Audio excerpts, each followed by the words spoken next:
Hallelujah, प्रभु की स्तुति हो। इस वक्त के लिए आइए अपनी आंखें बंद करके प्रभु की उपस्थिति में चलें, खुद को उसके हाथों में सौंपें। हे सर्वशक्तिमान दयालु परमेश्वर, प्रभु यीशु के पवित्र नाम में हम तेरा धन्यवाद करते हैं आज के दिन के लिए जो तूने हमें दिखाया है। धन्यवाद देते हैं तेरी आशीषों के लिए, तेरा अनुग्रह, तेरे प्रेम के लिए। मुक्तिदाता दया कर दे। या जो भी कुछ हम तेरे वचन से सुनते हैं, सीखते हैं, वो सब तेरी इच्छा के अनुसार हो। अपने पवित्र कलाम के द्वारा तू हमसे बातें कर और हमें सिखा, ताकि हम इस जिंदगी में, इस जीवन में, इस संसार में तेरी इच्छा को पूरा कर सकें। तेरे हाथों में सौंपता हूं प्रभु। प्रार्थना प्रभु यीशु के नाम में मांगते हैं, आमीन। हालेलुया, हालेलुया, प्रभु की स्तुति हो।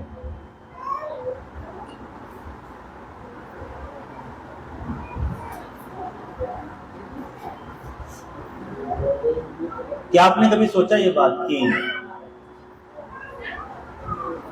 आज के समय लोग बहुत से अपनी उम्र से पहले ही मर जाते हैं, जबकि हम देखते हैं कि पहले के जो लोग थे उनकी उम्र बहुत लंबी हुआ करती थी। अगर हम मूसा के बारे में सोचें तो वो 120 साल की उम्र में हुआ मरा।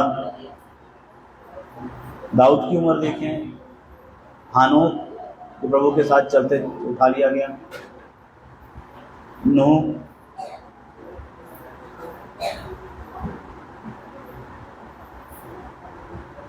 ये तो बाइबल के पुराने समय के लोग हैं। लोग कहेंगे वो समय का खान पान कुछ अलग था। तो अगर हम परमेश्वर के दास बिली ग्राहम की उम्र को देखें तो वो 99 से 100 साल तक रहे।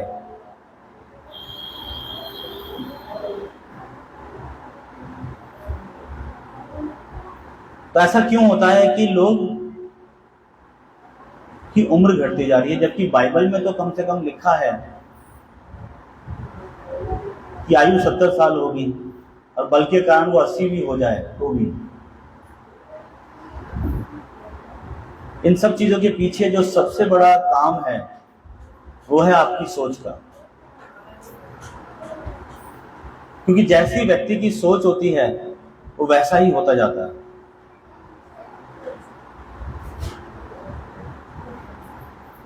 ये जरूरी है कि हम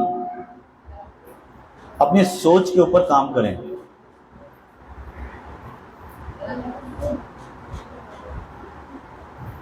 अगर हम बाइबल खोलें अपनी और मरकुस 11 अध्याय उसका 13 पद, मार्क चैप्टर 11 वर्स 13,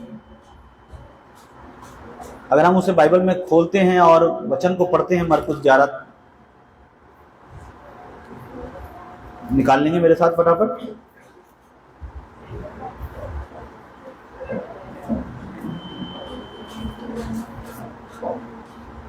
वहां लिखा है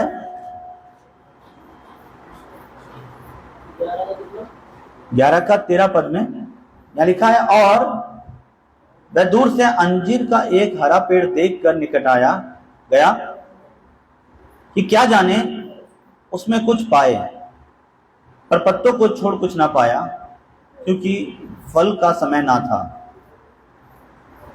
इस पर उसने उससे कहा, अब से तेरा फल कोई कभी ना खाए। और उसके चेले सुन रहे थे।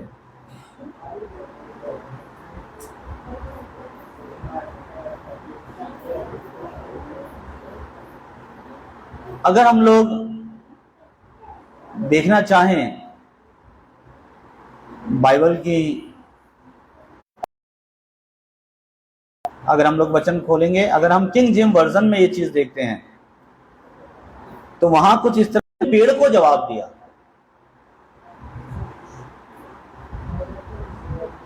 क्योंकि किंग जेम्स वर्जन जो है वो डायरेक्ट हिब्रू बाइबल में से ही ट्रांसलेट किया गया वर्जन है, और जैसा उसमें लिखा उसे एज इट इज लिखा गया है। तो अगर वहां पे लिखा है कि यीशु ने पेड़ को जवाब दिया, क्या कहा होगा? तो यीशु ने पेड़ को जवाब दे दिया। उनके पास कोई काम ही नहीं है, क्योंकि विश्वासी गूंगे हैं।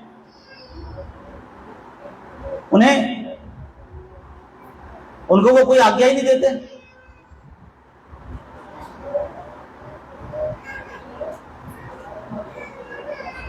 और क्योंकि विश्वासी गूंगे हैं तो वो क्या करेंगे? कुछ नहीं करेंगे, बैठे हैं। परमेश्वर उनसे पूछता होगा, हाँ भाई आज कोई काम नहीं हुआ क्या? किसके पास ड्यूटी लगा दी मेरी? ये तो गूंगा आदमी है, ये गूंगी औरत है, इसको तो विश्वास ही नहीं है।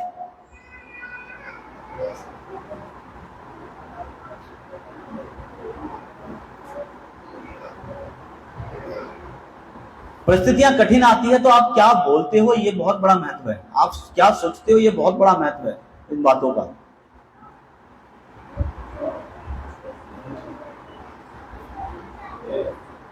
आज हमने आयुब के बारे में पढ़ा है कि आयुब की पत्री में लिखा है ना, आयुब को पढ़ा हमने। आयुब में क्या है, हमने देखा उसकी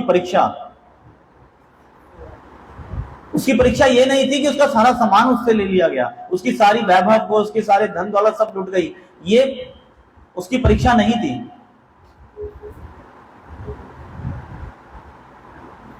उसकी परीक्षा थी कि ऐसी परिस्थिति में वो क्या बोलेगा, उसके मुंह से क्या निकलेगा। परिस्थितियां ये, परीक्षा थी ये कि वो क्या कहने वाला है। जब आपके ऊपर मुश्किलें, परेशानियां, तकलीफें आती है, आप क्या बोलते हो, परीक्षा ये है।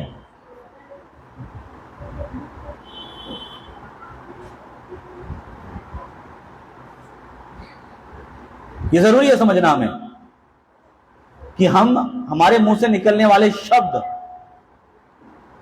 हम जानते हैं शब्द से ही सारी सृष्टि की रचना हुई है और इन शब्दों से ही हमारा भविष्य बनता है।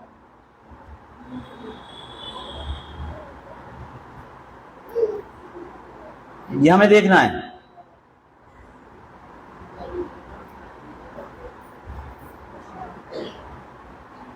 हम लोग परेशानियों में पड़ते हैं, दिक्कतों में पड़ते हैं, हम उस समय क्या सोच रहे हैं,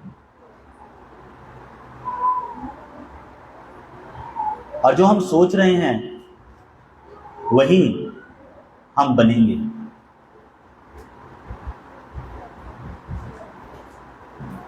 जब लोग आपके विरुद्ध आते हैं तो आप क्या करते हैं? जब लोग आपके खिलाफ आते हैं तो आपका जवाब कैसा होता है? आपका एक्शन क्या होता है? आप क्या रिएक्ट करते हैं उस समय? वो महत्व रखता है।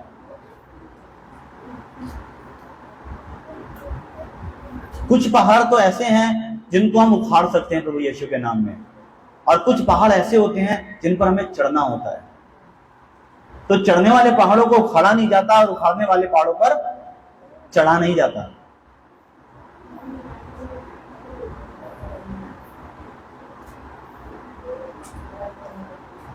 बहुत बार लोग प्रार्थना करते हैं, परमेश्वर मैं इस गरीबी के पहाड़ को उखाड़ कर फेंकता हूं।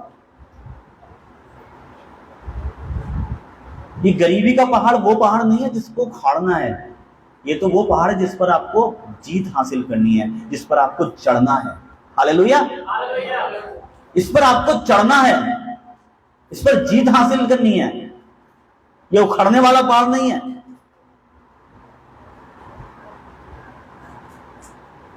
पर बीमारी वो पहाड़ है जिसको उखाड़ के फेंकना है यीशु के नाम। हालेलुया। ऐसे बहुत तरह के पहाड़ हैं जिन पर चढ़ना होता है। लोग चढ़ने वाले पहाड़ों को भी उखाड़ने की कोशिश करते हैं, और खुदा चाहता है कि इस पर तुम जीतो, तुम जीत हासिल करो। मैंने पहले से ही कलवरी के ऊपर जय जयकार की ध्वनि सुना दी है। तुम विजयी हो इस गरीबी के ऊपर, इन परेशानियों के ऊपर भी।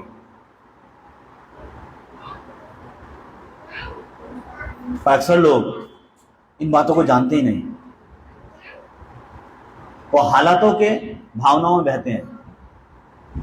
परीक्षा आपकी कभी भी हो सकती है, कैसे भी हो सकती है, अलग अलग तरीके से परीक्षाएं होती है। हम सबकी परीक्षाएं अलग अलग तरीके से होती है।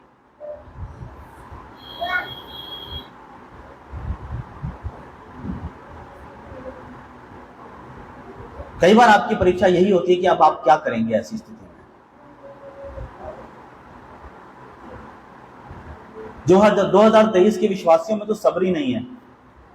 आज के समय के विश्वासियों में वो चाहते ही नहीं कि परमेश्वर उनकी तरफ से लड़े। वो तो कहते हैं लड़ने वाले हम खुद हैं, हम खुद लड़ लेंगे, खुदा तू पीछे बैठ।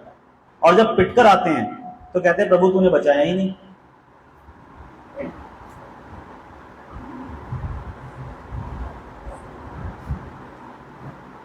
बड़ी अजीब विडंबना है, क्योंकि जो आप हैं वो आप अपनी सोच की वजह से हैं। आपकी सोच ही आपका निर्माण कर रही है। जो व्यक्ति ये सोच लेता है कि सारी दुनिया मेरी दुश्मन है तो उसको हर तरफ अपनी दुश्मनी नजर आएंगे। जो उसका भला भी सोच रहा होगा उसको भी वो अपना दुश्मनी समझ लेगा। मैंने पहले बताया कि अगर कलीसिया में किसी को सुधरना है, किसी को बदलने की जरूरत है, तो वो चर्च नहीं है, वो आप हो। आप ही को बदलना होगा। और जैसे ही आप बदल जाओगे आप देखोगे आपके आसपास सब कुछ बदल गया।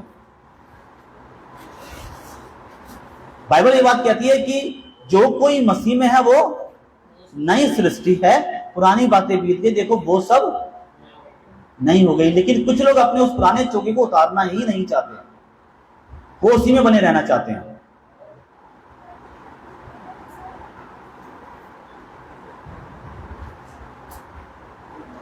और समय समय पर वो अपने उस पाखंड का उद्घाटन, उस पाखंड का प्रकटीकरण करते रहते हैं, वो दिखाते रहते हैं, वो नम्र बनने का ढोंग करते हैं।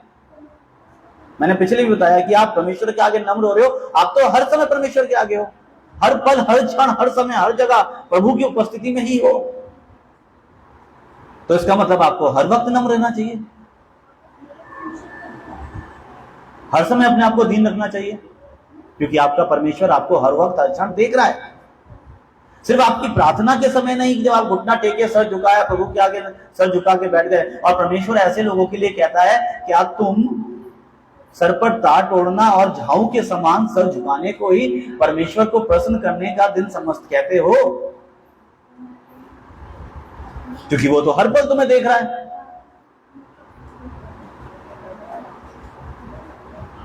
और जब परिस्थितियां आती है ऐसी तो वो तुरंत से तिलमिला जाते हैं। आपने कभी केचुओं के ऊपर नमक डाला है किसी बच्चों ने? क्या होता है? बिल्कुल तड़पना शुरू हो जाएगा। ये लोग वैसे ही होते हैं, जो जरा सा कुछ हो जाए बस वो तुरंत से तिलमिला जाते हैं और वो ढोंग, वो पाखंड का चोगा उतार के फेंकते हैं और फिर तुरंत से अपने असली रूप में आ जाते हैं लोगों के सामने। और लोग मुंह पे हाथ रख के हैरान हो जाते हैं, अरे इस भाई को क्या हो गया, अरे इस बहन को क्या हो गया। आसपास के लोग देखते हैं, थोड़ी देर पहले तक तो ये स्वर्गदूत दिखाई दे रहा था। परिस्थितियां आपकी परीक्षा लेती हैं, हालात आप कितना परमेश्वर पर विश्वास करते हो उसको प्रकट करते हैं। अब परमेश्वर चाहता है कि आप बदलें, और ये काम परमेश्वर ही कर सकता है, कोई और नहीं। कई बार लोग अपनी पूरी ताकत झोंक देते हैं लोगों को बदलने में, और जब वो नहीं बदलते तो उनसे लड़ते हैं। आप वो काम ना करें, क्योंकि आप वो कर नहीं सकते, क्योंकि बदलना किसी को परमेश्वर का काम है। आप सिखा सकते हो, आप समझा सकते हो, लेकिन आप उसे बदल नहीं सकते।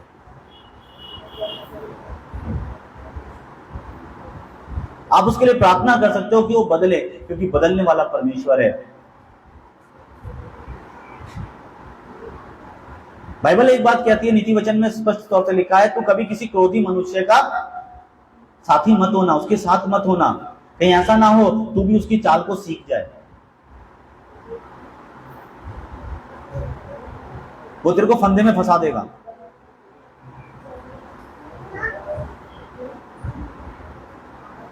क्रोधी व्यक्ति क्या होता है, जहां पर काम सुई से चल सकता है वो वहां पे क्या घुसड़ने की कोशिश करता है, फावड़ा। जहां बात प्यार से बन सकती है वो वहां जाता है और वहां जाके वो पूरी बात को बिगाड़ डालता है। अगर ऐसा कोई आपका दोस्त हो जहां आप चाहते हो कि चल कोई बात नहीं यार, कह दिया तो कोई दिक्कत नहीं, छोड़ो, वो क्रोधी कहना अबे कैसे कह दिया, छोड़ूंगा नहीं इसको, बोल कैसे दिया, तू रोक, तू डरपोक है, तू ऐसा, तुम कह रहे हो नहीं भाई रहने दो कोई बात नहीं, परमेश्वर सब देख लेगा। नहीं नहीं, ऐसे कैसे, मैं जाके पूछता हूं, मैं पूछूंगी। अरे ऐसे कैसे कह दिया, होता कौन है ये कहने वाला? और वो गया और जाके भिड़ गया बिना सोचे समझे, और ये भूल गया कि जिससे वो बड़ा था उसे पता ही नहीं था वो उससे भी बढ़कर है। और वो दोनों दोस्त, वो दोनों सहेलियां नई मुसीबत में फंस गई। अब ऐसा बहुतों के साथ होता है। और फिर दूसरा दोस्त कह रहा है, यार मैं तो कह रहा था ना छोड़ दे, मैं तेको मना कर रहा था ना, मत बैठ। लेकिन उस क्रोधी व्यक्ति की वजह से अब ये दूसरा दोस्त की समस्या में फंस जाएगा। इसलिए बाइबल मना कर दिया, ऐसे किसी क्रोधी व्यक्ति की संगी साथी मत बनना, ये तू भी उसकी चाल सीखेगा।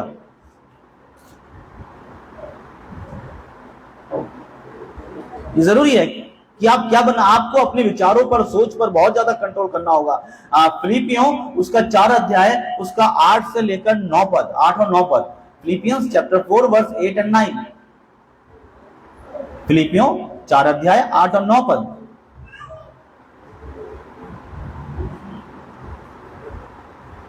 यहां लिखा है, निदान हे भाइयों, जो जो बातें सत्य है और जो जो बातें आदरणीय है और जो जो बातें उचित है और जो जो बातें पवित्र है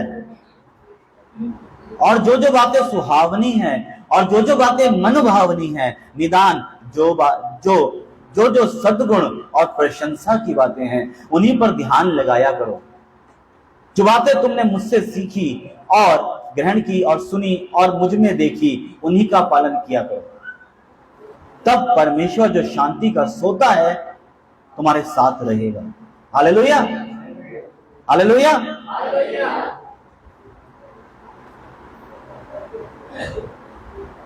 परमेश्वर क्या बोल रहा है? किन पर ध्यान लगाना है, कौन सी बातें हैं जिन पर आपको फोकस करना है।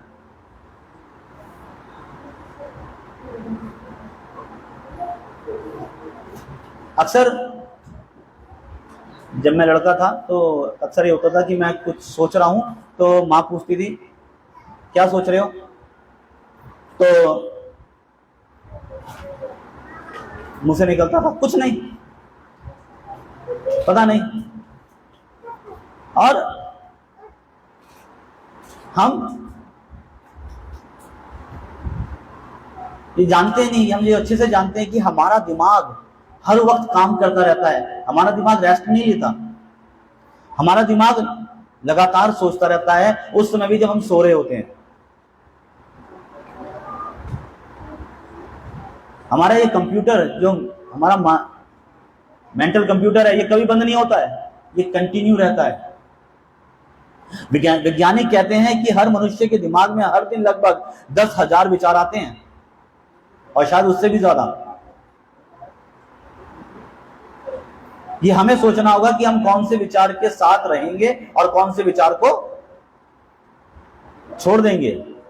इस समय भी बहुत से लोग कुछ ना कुछ सोच रहे होंगे। आपके दिमाग में किस तरह के विचार जोड़ आपके दिमाग में जड़ बना रहे हैं? हम किस तरह की बातों के ऊपर ध्यान केंद्रित कर रहे हैं? हम किस, हमारा फोकस कहां है? बुराइयों में, चुगली चपाटी में? बहुत से लोग दूसरों के ऊपर फोकस करते हैं कि वो क्या कर रहा है। बहुत से लोग अपनी तुलना दूसरों से करने में ज्यादा बिजी रहते हैं।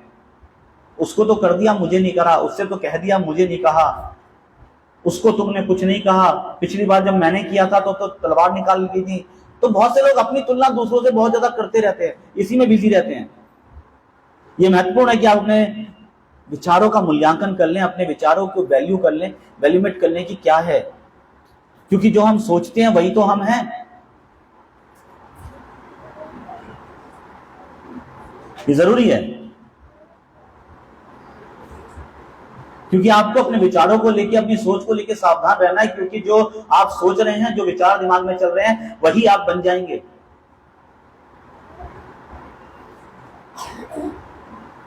जरूरी है कि आपको सोचना है।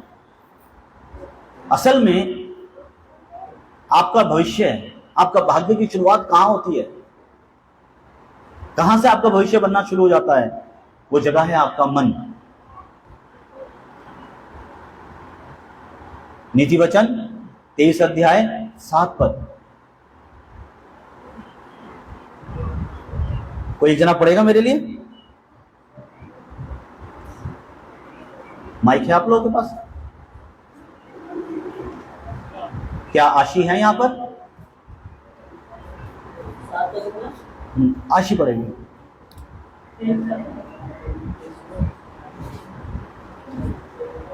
पढ़िए, नीति वचन 23 अध्याय 7 पद।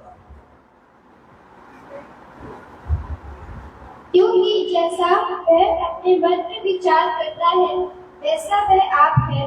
वह तुझे खुद से कहता तो है खा पी, परंतु उसका मन तुझसे अलग नहीं। हालेलुया। जैसा वो मन में सोचता है वैसा ही वो खुद भी है, वैसा ही वो आप है।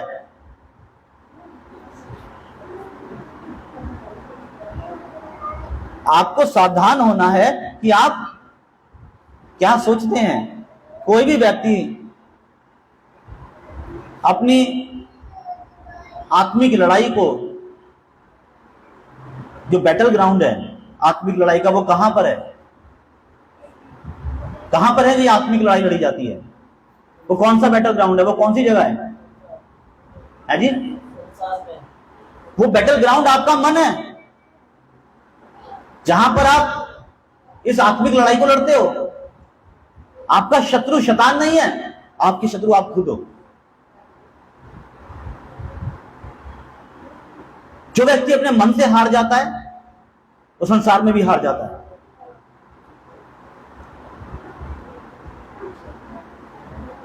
बहुत सारे देश आपस में क्या करते हैं, बहुत सारी लड़ाइयां लड़ी जा रही है, अभी भी लड़ी जा रही है। भारत पाकिस्तान के बीच में उलझने हैं, सब जगह पर है। ये लोग क्या करते हैं, ये उस देश को हराना चाहते हैं, उसके मानसिक तौर पे, उसके हृदय में, उसके मन में, उसको इस बात को अगर वो बैठाने में सफल हो जाते हैं कि वो कमजोर है, तो वो आधी लड़ाई वहीं जीत जाता है। शैतान भी आपको यही सब तो बताना चाहता है कि वो आपको मन में हरवाना चाहता है कि तुमसे नहीं कर सकते, तू नहीं कर पाएगा। बहुत से लोग इस आत्मिक लड़ाई को अपने मन में हार जाते हैं जब वो ये लोग ये कहते हैं कि अरे भैया हम संसार में रहते हैं, सब कुछ खुदा के हाथों में सौंपने तो बात ही क्या है, हमें अपनी लड़ाई खुद लड़नी होगी।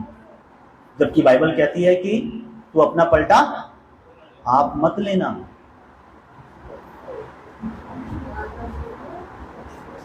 नीति वचन 4 अध्याय 23 पद, देखना पड़ेगा इस पद को।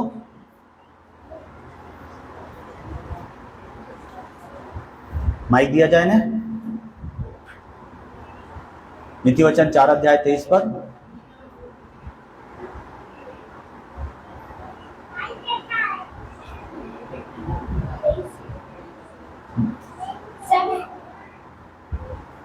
सबसे अधिक अपने मन की रक्षा कर, क्योंकि जीवन का मूल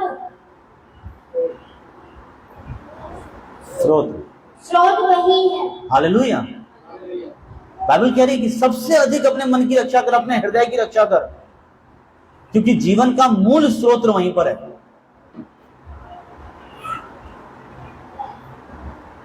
ये जरूरी है कि आप क्या सोचते हैं, क्या कहते। एक बहुत ही बेहतरीन बात एक कही जाती है कि आप अपने दिमाग में, अपने मन में विचारों को आने से रोक नहीं सकते।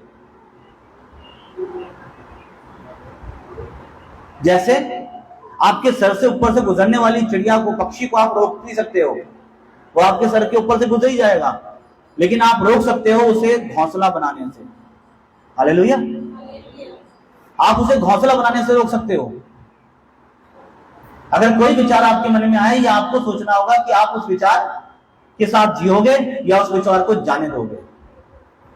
क्या वो विचार आपके दिमाग में जड़, आपके मन में जड़ बनाएगा, या आप उसे छोड़ दोगे। बहुत सारे लोग हैं, आपको पता है आजकल की जवान यंग पीढ़ी क्यों नाश हो रही है? उनको बर्बाद कौन कर रहा है? उनका मोबाइल। क्योंकि उनका दिमाग 24 घंटे मोबाइल में घुसा रहता है, वो रील्स देखते रहते हैं, तो वैसे ही बनते चले जा रहे हैं। जैसे वो रील देखते हैं, वो देख रहे हैं उसमें लड़कियां अगर देख रही है कि उसमें लड़कियां बदतमीजियां कर रही है, वो देख रहे हैं लड़कियां लिपस्टिक लगा कर, मेकअप कर करके रील बना रही है, नाच रही हैं। आज पूरा देश नाच रहा है। तकरीबन 70% लड़कियां आज रील में नाचती भी दिखेंगी। तो कुछ लड़कियां अगर रील्स में कपड़े उतार रही हैं तो सावधान हो जाइए कि आपके घर के बच्चे भी यही काम ना कर रहे हो, क्योंकि उनका ध्यान भी वहीं लगा हुआ है। हर तरफ मूवीज में दिखा रहे हैं बॉयफ्रेंड गर्लफ्रेंड, ये चल रहा है। तो हर कोई, उम्र अभी 12 साल है, 13 साल है, तो लड़के और लड़कियां गर्लफ्रेंड और बॉयफ्रेंड ढूंढ रहे, क्योंकि वो जो देख रहे हैं, जो मन में सोच रहे हैं, उसी में खोए हुए हैं। उस विचारों के साथ शैतान उनको वैसा बनाता जा रहा है जैसे उनके विचार चल रहे हैं मन में, वो वैसे ही होते चले जा रहे हैं। फिल्मों में दिखा रहे हैं गुंडों को, मूवीज में देख रहे हैं गुंडे चक्कू मार के चला गया, हीरो गया वहां पर, उस गुंडे को चक्कू मार के पीट के आ गया, 2-4 दोस्त गए। आज के टाइम पर लड़कों के दिमाग में वही चीजें चल रही है, वो खुद को हीरो बन रहे हैं। एक दूसरे के दोस्त की लड़ाई में ऐसे जाते हैं, खुद में वो सनी देओल होते हैं। वो सोचते हैं वो जैसे सनी देओल, जैसे और दूसरे हीरो घुसकर घर में गद्दी पाड़ कर निकाल के लाता है और मारता है। वो अपने आप में वैसे ही विचार रख रहे हैं और वैसे ही बनते जा रहे हैं। उनका भविष्य बर्बाद हो रहा है। माँ बाप कह रहे हैं हम क्या करें, हम कैसे समझाएं, हमें समझ नहीं आ रहा है, क्योंकि वो उन्हीं ख्यालों में बैठे हुए हैं, वो वही रील्स देख रहे हैं, वो वैसे बनते जा रहे हैं। जो वो देख रहे हैं, जो वो सोच रहे हैं, वो वैसे ही होते चले जा रहे हैं। उनके स्वभाव में गुस्सा क्रोध आता चला जा रहा है।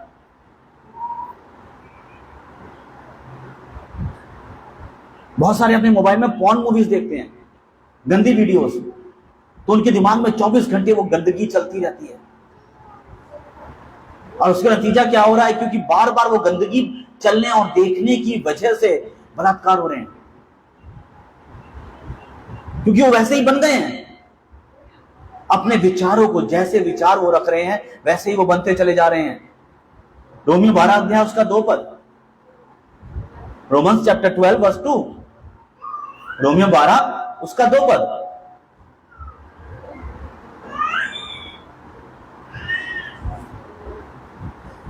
आशी कहां चली गई? यहीं रहो भाई, पढ़ना है तुमने, पढ़िए जल्दी से। 12 का 2।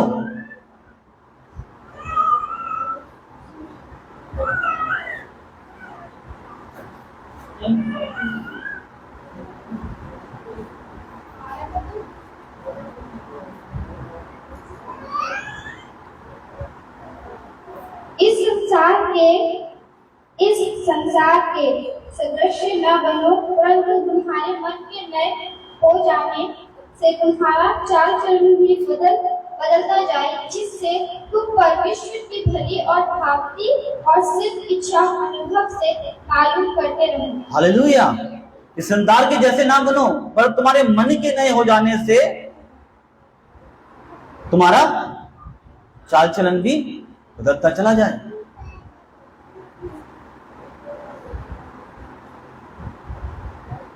कैसे ट्रीट करते हैं उस व्यक्ति को आप, जो व्यक्ति आपके बच्चे पर हाथ छोड़ता है। अगर किसी ने आपके बच्चे को गलती करते देखा और उसने मार दिया, अब आप उसके साथ कैसे ट्रीट करते हैं? मैंने बताया ना, परीक्षा इस चीज की नहीं है कि क्या हुआ, परीक्षा ये चीज की है कि ऐसी परिस्थिति में आप बोलेंगे क्या है।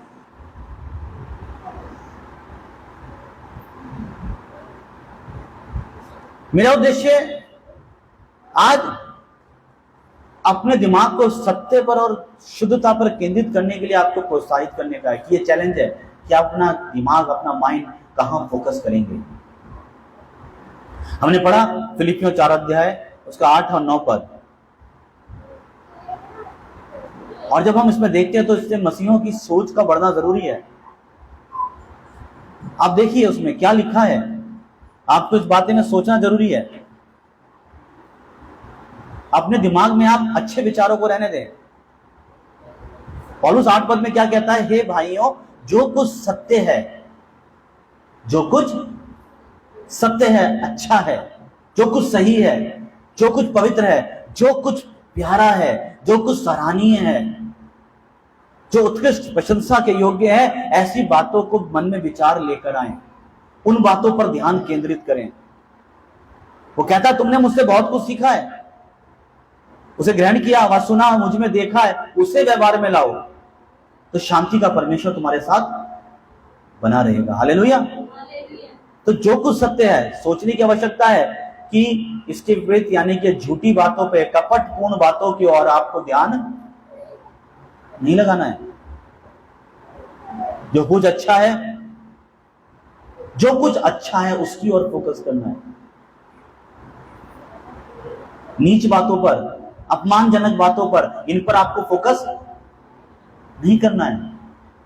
अगर आपका ध्यान अच्छी चीजों पर है, आपका विचार अच्छी बातों पे लगे हुए हैं, सोच अच्छी बातों पे लगी हुई है, तो आप क्या बनते जाओगे?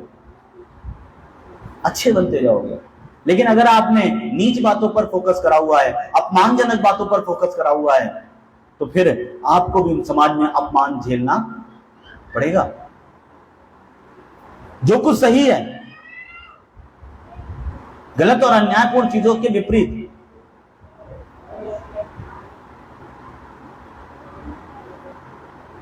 आपको फोकस उन पे करना है जो बात क्या है, सही है। सही बातों की ओर फोकस करना है, ना कि अपमानजनक, ना कि गलत और गंदी चीजों की तरफ। जो कुछ शुद्ध है, शुद्धता की ओर। आप पवित्र और गंदी चीजों की उल्टा। आप अपने मोबाइल पे क्या देख रहे हो, इससे फोकस पड़ता है। मैंने पहले बताया, अगर आप गंदी बातों के ऊपर फोकस कर रहे हो तो आप बाइबल के वचन को मान ही रहे। वो कह रहा है जो कुछ शुद्ध है उस पर विचार रखें, उसको सोचें। और आप अशुद्ध चीजों की तरफ घुस रहे हैं, आप गंदी चीजों की तरफ घुस रहे हैं, आपके मन में वही विचार उत्पन्न होंगे और आप वैसे ही बनते चले जाओगे। जो कुछ प्यारा है, यानी कि अप्रिय और कुरूप चीजों की तरफ नहीं, जो कुछ प्यारी चीजें हैं, प्यारी बातें हैं, उनकी ओर फोकस करना है। यह आपको देखना है। जो कुछ प्रशंसनीय है, ना कि बदनाम और निंदनीय चीजों की तरफ नहीं, बदनामी की और निंदा करने वाली बातों की तरफ नहीं, प्रशंसा करने वाली बातों की ओर अपने आप को फोकस करना है। जो कुछ उत्कृष्ट है, उत्तम है, यानी कि घटिया और दोगली दर्जे के लोगों की ओर फोकस नहीं करना। जो उत्तम चीजें हैं उन पर अपने दिमाग को लगाना है। और जो कोई प्रशंसनीय है, सोचने की जरूरत है कि वो कौन सी बातें हैं जो शर्मनाक और दंडनीय हैं। आपका ध्यान कहां लगा है? अगर ये सूची बढ़ती जाएगी तो बहुत लंबी सूची है। आप ये देखिए कि आप सोचना शुरू कहां से करते हैं। अपने विचारों के ऊपर फोकस करिए। तो आप अपने आप से पूछिए वो कौन से विचार हैं जो सत्य हैं, श्रेष्ठ हैं, सही हैं, शुद्ध है, प्यारे हैं, प्रशंसनीय है, उत्कृष्ट है। वो क्या है? वो क्या है जो हमेशा सत्य है? वो क्या है जो हमेशा श्रेष्ठ है? वो क्या है जो हमेशा शुद्ध है, प्यारा है, प्रशंसनीय, उत्कृष्ट है? वो क्या होते हैं? वो परमेश्वर का वचन है। हालेलुया। वो परमेश्वर का वचन है जिसकी ओर आपको फोकस करना है। भजन संहिता उसका 19 अध्याय 7 से लेके 11 पद तक, साम चैप्टर 19 वर्स 7 through 11, यहां लिखा है यहोवा की व्यवस्था खरी है, वो प्राण को बहाल कर देती है। यहोवा के नियम विश्वास योग्य हैं, साधारण लोगों को बुद्धिमान बना देते हैं। यहोवा के उपदेश सिद्ध हैं, वो हृदय को आनंदित कर देते हैं। यहोवा की आज्ञा निर्मल है, वो आंखों में ज्योति ले आती है। यहोवा का भय पवित्र है, वह अनंत काल तक स्थिर रहता है। यहोवा के नियम सत्य और पूरी रीति से धर्ममय हैं। वे तो सोने से और बहुत कुंदन से भी बढ़कर मनोहर है।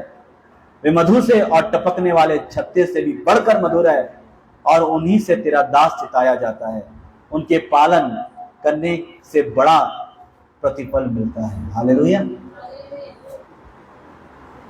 आपका ध्यान परमेश्वर के वचन पर होना चाहिए, क्योंकि वचन सिद्ध है, सही है, उज्जवल है, भरोसेमंद है, धार्मिक और बहुमूल्य है। परमेश्वर के कलाम का कोई मोल नहीं। ये हमारे मन हृदय को शुद्ध रखने का एकमात्र तरीका है। वचन को सुनने का प्रयास करें, वचन को पढ़ने का, उसका अध्ययन करना, उस पर मनन करना होगा।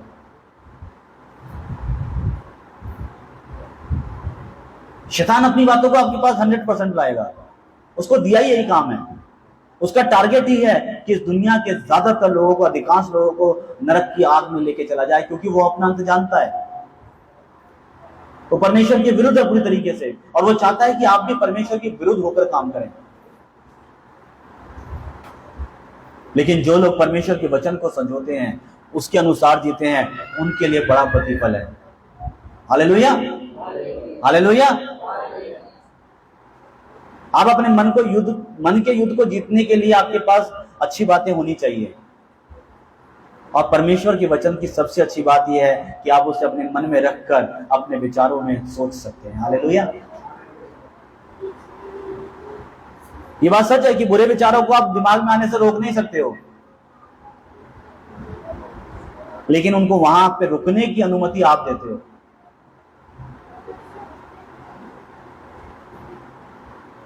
तो जरूरी है कि आपको ये बात देखनी है, ये बात आपको सोचनी है कि आप कैसे अपनी समस्याओं का समाधान करते हैं।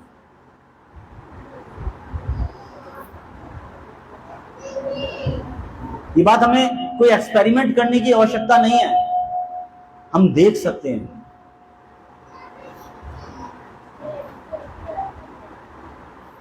कि क्या चल रहा है आपके आसपास।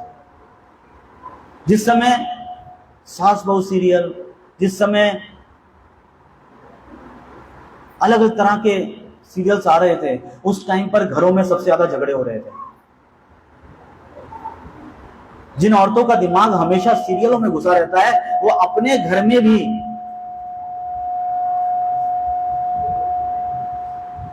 उसी प्रकार के माहौल को चाहती हैं। जेठानी को लगता है देवरानी उसके लिए चाल चल रही है, वो यही देखती रहेगी हमेशा,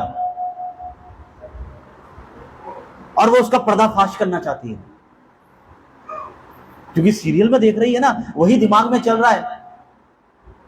सास बहू के बीच में बातचीत चल रही है कि अब तुलसी का क्या होगा।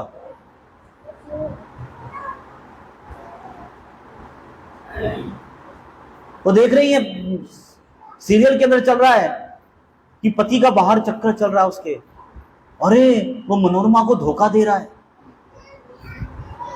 और अब उनके दिमाग में क्या चल रहा है, ये अब तक क्यों नहीं लौटे, कहां रह गए, फोन भी नहीं उठाया मेरा। अरे तो क्योंकि जो देख रहे हैं, जो दिमाग में बसा रहे हैं, खुद भी वैसे बनते चले जा रहे हैं। बीवी घर पे आके पति से 4 सवाल करेगी, फोन क्यों नहीं उठाया, कहां बिजी थे। उठा के कह सकते थे काम कर रहा हूं, ये भी तो बोल सकते थे। पति बेचारा सर खुजा रहा है, मैं सुबह से अब लौट रहा हूं यार, पानी को तो पूछा नहीं, फोन के पीछे पड़ गई। क्यों? अब वो जानता नहीं है कि कलेश की जड़ कहां घुसी हुई है टीवी में, क्योंकि सारा दिमाग वहां लगा हुआ है, वही विचार दिमाग में चल रहे हैं। अब वो भी वैसी होती जा रही है। और कोई पता नहीं, कुछ समझदार औरतें ये भी कह देती, अगर पति कहेगा गाड़ी चला रहा था तो क्या हुआ, उठाकर बात नहीं कर सकते थे मेरे से। अरे ट्रैफिक में जाम था, जाम में ध्यान था मेरा, तो मेरी आवाज मोबाइल की सुनाई नहीं थी, बोल देते मैं जाम में फंसा हूं। क्या होता ज्यादा, एक्सीडेंट ही तो होता।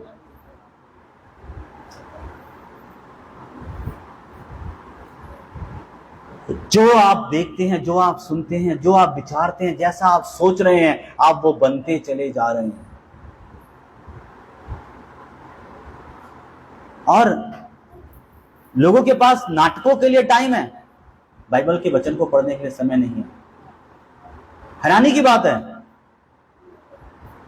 एक पल परमेश्वर के कलाम को सुनते हैं, परमेश्वर की शिक्षा को सुनते हैं, और दूसरे ही पल अगर आज परमेश्वर के कलाम में सीखा है, प्रभु की सेवा में नम्र बने, दीन बने, अभी सीखा है कुछ देर पहले ही, और थोड़ी देर के बाद ही वो बाहर जाके अपनी नम्रता को दिखा रहे होते हैं दूसरी बहन से लड़ते हुए,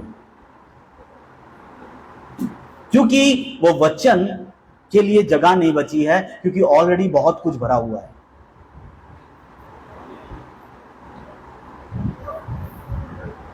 ये जरूरी है। और परमेश्वर का वचन ये कहता है, अगर आपको युद्ध लड़ना है, आपको आत्मिक लड़ाई में अपने बैटल ग्राउंड में जीतना है, जो आपका मन है, तो आपको जरूरत है हथियार की, और वो हथियार है इफिसियंस 6 अध्याय 17 पद, इफिसियंस चैप्टर 6 वर्स 17, वो कहता है कि आत्मा की तलवार परमेश्वर का वचन है, ले लो, क्योंकि इस वचन से ही आप युद्ध लड़ पाओगे।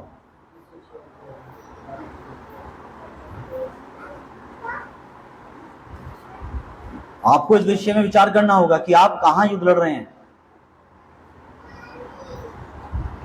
आप कैसे अपने आप को पवित्र रख सकते हैं।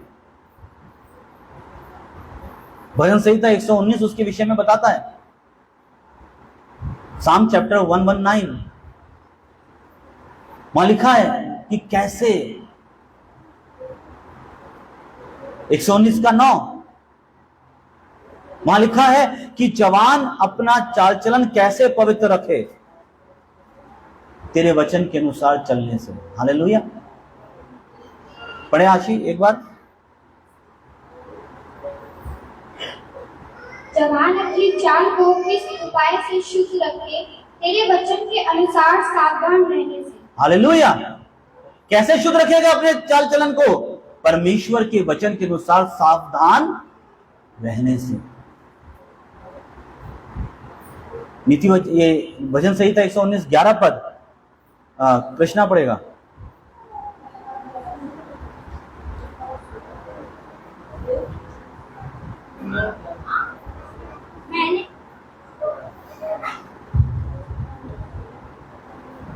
मैंने तेरे वचन को अपने हृदय में रख छोड़ा है कि तेरा विरोध पाप ना करूं। मैंने तेरे वचन को अपने हृदय में रख छोड़ा है कि तेरे विरुद्ध पाप ना करूं। आपको समझना है कि आपको कैसे चलना है, ये विचारना है। आपको अनुमति नहीं देनी होगी किसी बुरी बात की, अशुद्ध चीज की, ना तो आप देखें, ना सुने, ना सोचें। ये बहुत जरूरी है। आप अपने दिमाग में बुराई को लेकर आप आने की कोशिश भी ना करें, क्योंकि आप वैसे ही हो जाओगे। अपने दिमाग को स्वस्थ रखने की कोशिश करें परमेश्वर के वचन से। आप जानते हो शरीर बीमार पड़ता है, लेकिन मन भी बीमार पड़ता है। मन की चंगाई भी जरूरी है। बहुत से लोगों के लिए पूरी दुनिया उनके विरोध में ही काम कर रही है, और ऐसे व्यक्ति के खिलाफ पक्ष में कोई उसका शत्रु आ जाए और वो उससे भड़का भड़का के खूब उससे अपने मन मर्जी के काम करवा सकता है, क्योंकि उसका तो मन पहले बीमार है।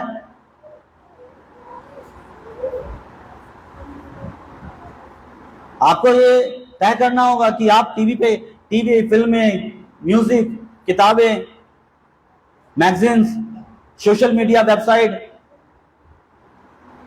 की तमाम झूठ, नीच, अप्रिय, घृणित चीजों को बढ़ावा देते हैं या नहीं।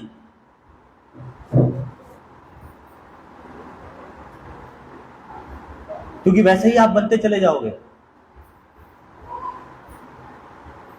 अगर आप मोबाइल में देख रही है लड़कियां कि एक वीडियो में देख रही है, एक लड़की निकली बैग लेकर और बैग में सूट डालकर लेकर गई स्कूल के नाम से, और आगे जाकर उसने कपड़े चेंज किया और कहीं और चली गई।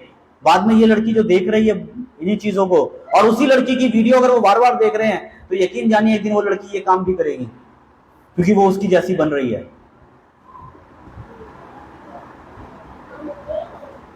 लड़के देख रहे हैं वीडियो की, कुछ लड़के दोस्त खड़े होकर रास्ते में एक लड़की को परेशान कर रहे हैं, वो बार बार वही वीडियो देख रहा है, कॉमेडी देख रहा है, बार बार देख रहा है, फिर वो भी अपने दोस्तों के साथ मिलकर ऐसी ही प्लानिंग करेगा और सीधा जेल पहुंचेगा। क्योंकि जो आप सोचते हैं वो आप बनते हैं। आपको ये सावधान रहने की जरूरत है कि आप अपने दिमाग में क्या डालते हैं, आपके विचार क्या चलते हैं, जरूरी है। अगर कोई ये कह रहा है कि मैं देखता हूं ऐसी वीडियो, लेकिन ये वीडियो मेरे पर कोई असर नहीं डालती, अरे कुछ नहीं होता है, तो बाइबल उसका नीति वचन, उसका 6 अध्याय, उसका 27 पद सुने क्या कहता है। पढ़िए आशी, नीति वचन 6 अध्याय 27 पद।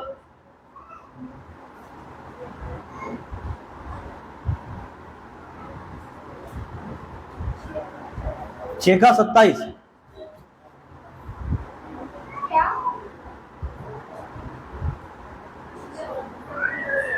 क्या हो सकता है कि कोई अपनी छाती पर आग रख ले और उसमें कपड़े ना जले। हालेलुया। क्या ऐसा हो सकता है कि कोई अपने आग से खेल करे और वो ना जले? आप कह रहे हो कि मैं ये वीडियोस देखता हूं, मैं इस तरह की विचार सोचता हूं, लेकिन ये मेरा कुछ बिगाड़ नहीं सकते। ऐसा हो नहीं सकता। अगर वो व्यक्ति जो अपनी छाती पर आग रख रहा है और कपड़े नहीं जलेंगे, ऐसा हो नहीं सकता, तो आपका चरित्र बिगड़े बगैर भी नहीं रह सकता। मत्ती 12 अध्याय 34 और 35 पर, मैथ्यू चैप्टर 12 वर्स 34-35, स्पष्टता से एक बात कहता है परमेश्वर प्रभु यीशु ने यहां कहा, क्योंकि जो मन में भर गया है वही मुंह पर आता है। भला मनुष्य अपने मन के भले भंडार से भली बातें निकालता है, और बुरा मनुष्य मन के बुरे भंडार से बुरी बातें निकालता है। आपको बात समझ आ रही है? अगर कोई व्यक्ति गाली गलौज कर रहा है तो समझ लो उसके मन में वही भरा हुआ है। कोई जिसका ज्यादा ध्यान अगर लड़कियों पर ही घुसा पड़ा है तो समझ लो उसके मन में वही चीज चल रही है। और कोई लड़की ज्यादा फैशन में ही घुसी पड़ी है, वीडियोस बनाने में, सबको उनसे पूछो प्रार्थना करने का समय है, कहती नहीं मेरे पास समय नहीं है। लेकिन हाँ, इंस्टाग्राम, यूट्यूब, फेसबुक, उसकी वीडियोस पर आप परमानेंट आ रही, तो समझ जाओ उसका ध्यान खुदा पर नहीं है, उसका ध्यान इन्हीं बातों पे लगा, उसके दिमाग में वही विचार लगा है। तो माँ बाप सावधान हो जाएं, क्योंकि आपका बच्चा गलत रास्ते पे जा चुका है अब, और वो वैसे हो जाएगा, उसका फ्यूचर बर्बाद हो रहा है अब।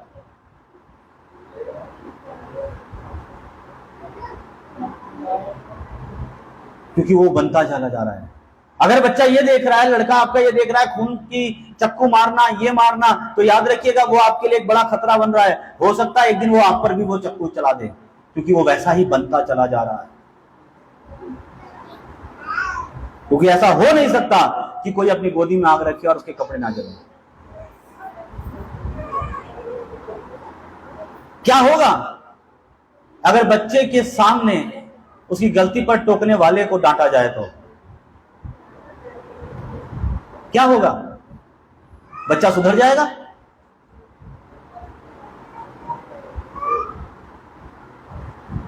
वो विचार रख लेगा मन में, वो समझ जाएगा मुझे बचना कैसे है। गलतियां तो करनी है, पर बचने का रास्ता उसे मिल गया है कि अब मुझे ये करना है कि जब मैं कुछ गलत काम करते हुए पकड़ा जाऊं तो मुझे अपने पापा मम्मी के सामने जाके जोर जोर से रोना है। और होगा क्या?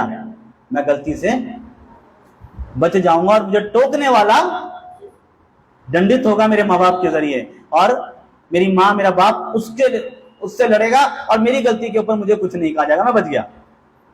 उसके मन में विचार आ गया है। अब यकीन जानिए, अब उसकी गलतियां कम नहीं बल्कि अब और बढ़ने वाली हैं, क्योंकि जो जैसा विचार रख रहा है वैसा बनता चला जा रहा है।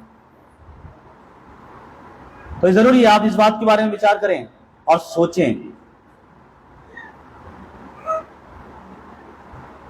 और जब आप परमेश्वर के कलाम को अपने मन में रखते हैं, आप प्रार्थना में समय बिताते हैं, वचन के अनुसार आप चलते हैं,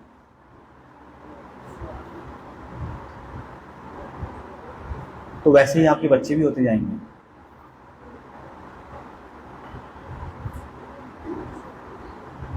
आपके विचार ही आपका भविष्य तय करेंगे। Hallelujah, hallelujah. ये जरूरी है। यशाया 26 अध्याय उसका 3 पद, यशाया चैप्टर 26 वर्स 3।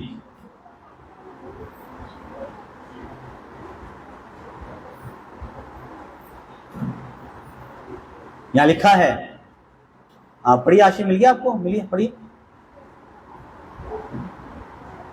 जिसका मन तुझ में धीरज धरे हुए है, उसकी तू पूर्ण शांति के साथ रक्षा करता है। हालेलुया। वह तुझ पर भरोसा रखता है। हालेलुया। जिसका मन तुझ पर भरोसा रखता है उसकी तू पूर्ण शांति से रक्षा करेगा। हालेलुया। प्रभु की स्तुति हो। अपने मन को अनुशासित करें, उसे डिसिप्लिन में लाएं। मैं आपको एक बच्चे की कहानी बताना चाहता हूं, उसके बाद समाप्त करता हूं। एक बार क्या हुआ, एक टीचर ने एक लड़के से पूछा कि जॉनी, तुम्हारा पसंदीदा जानवर कौन सा है? लड़के ने जवाब दिया, फ्राइड चिकन। कौन सा चिकन? लड़के ने कहा फ्राइड चिकन मेरा पसंदीदा जानवर है। टीचर जो थी वो वेजिटेरियन थी, उसको गुस्सा आ गया, अरे उसने तो दूसरा मौका देना चाहा। नहीं नहीं बेटा, मेरा मतलब है तुम्हारा पसंदीदा जिंदा जानवर, जीवित जानवर कौन सा है? तो लड़के ने पलट के जवाब दिया, जी चिकन। अब तो भाई साहब बुरा प्रॉब्लम हो गई। वो तो पकड़ा, उसे पूछा गया कि बेटा सभी जानवरों में मुर्गी क्यों पसंद है?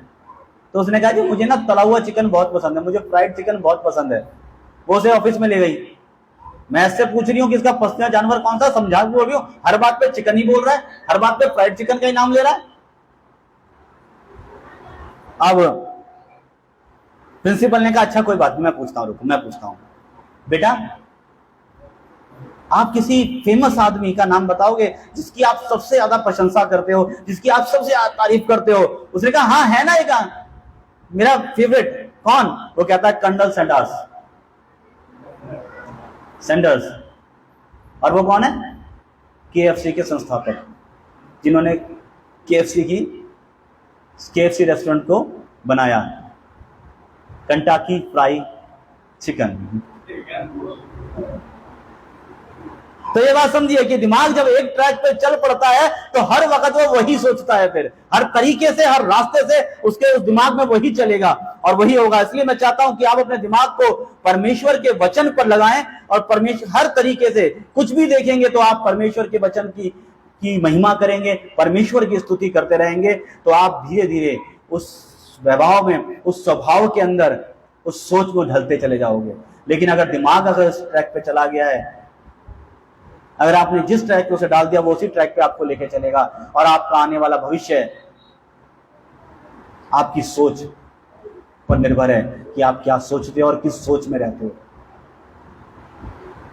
ये आपको देखना है कि क्या करना है ऐसे में और कैसे करोगे। और जल्द यकीनन अगर आप परमेश्वर के वचन के अनुसार अपने आप को ढालते हो, उस स्वभाव में ढालते हो जिस स्वभाव के बारे में परमेश्वर का वचन कहता है, तो यकीन जानिए फिर वो शांति का परमेश्वर आपके साथ बना रहेगा। हालेलुया।